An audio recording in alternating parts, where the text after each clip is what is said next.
reason why President Duterte's approval rating is, it has to be said, sky high. We're joined from Manila by Richard Heydarian. He's a political analyst and has written several publications on the Philippines' place in the political world.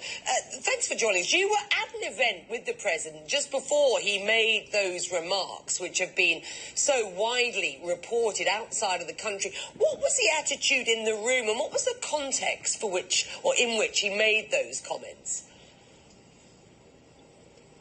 Well, Becky, I was actually in an awarding ceremony and met the president just shortly before his latest controversial remarks, when in his speech he said that he's not a killer, he doesn't enjoy violence, and all he wants is just stability and rule of law for his country. The next thing I know, he makes another controversial speech before the businessman, who also went to the presidential palace later on and completely contradicted himself.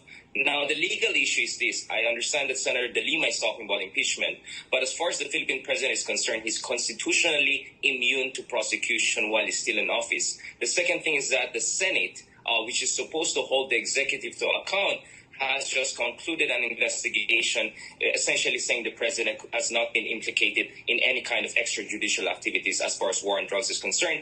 And the Ombudsman office also made it clear that words alone are not enough. There has to be actual evidence. And the fact that the president is still popular means that he has the political momentum on his side. So it's quite premature to talk about impeachment at this point in time. But I think the noose is tightening around his neck. The United States just today canceled a $400 million development aid, the Millennium Development Corporation Fund, on grounds of deterioration in rule of law in the Philippines. The Philippine currency is going down. Yes, the president is popular, but he had around a 90% approval rating in July. Now it's closer to 60%. So that's quite a significant drop.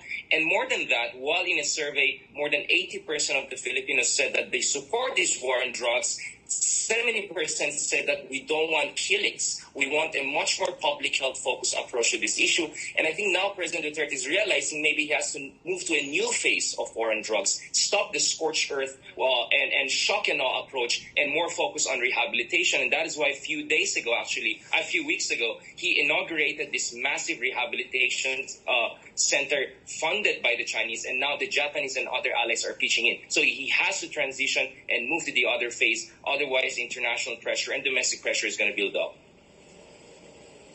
Yeah, that's fascinating that you say that. And as you also rightly point out, his approval ratings, which may have dropped from 90% to somewhere between 60, I've seen them as high still as 80, to be honest, on some polls. It does show that he does still have support. And in the past, of course, he hasn't really cared what the international community has said. You get the impression that out loud he'll say, I don't care what you say, this is my country and I'm getting on with it. Look, as we just heard, Senator Leila de Lima is among the most vocal critics of President Duterte's hardline tactics.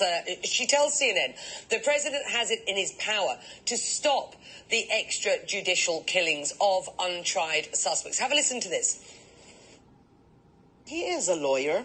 He is a former prosecutor, and he claims to uphold the Constitution because that is his sworn duty.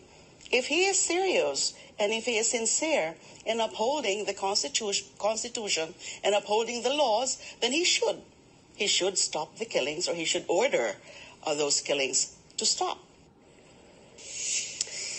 She adds that her push for impeachment has gotten her death threats and made her the subject of a government investigation. If those allegations are true, would they surprise you in any way?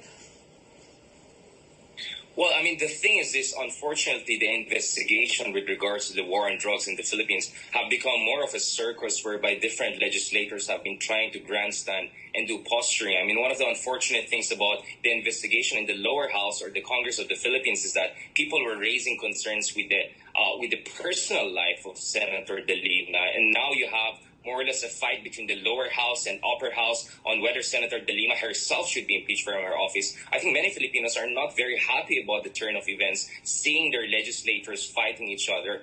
But the reality here is that the opposition in the Philippines is still in a hibernation mode.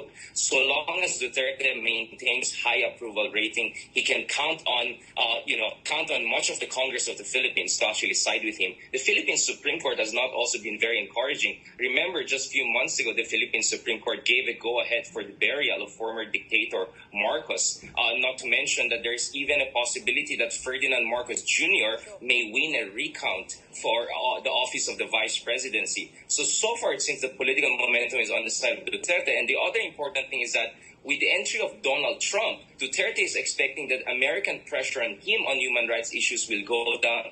In fact, Duterte claimed that during his phone call with Trump, Trump supported his war on drugs, and we're yet to see denial from the Trump transition office. So on one hand, you see that there's an expectation that U.S. will go softer on him because of the change in the administration there. But on the other hand, the people in the Philippines do not want the president to only focus on one issue. They want the president to focus on other issues like poverty, unemployment, and infrastructure, the real roots of the problem of drugs and criminality in this country. And surveys suggest that for the Filipino people, the number one issue is not drugs. It's inflation, it's unemployment, and it's poverty. So the president, by next year, has to bring some new tricks to the table. He cannot talk about drugs all the time. And I think at some point the people will want the president to shift to a much more public health focused approach to this war on drugs. This cannot go on just forever. Fascinating stuff. Your analysis is enlightening. Thank you, sir.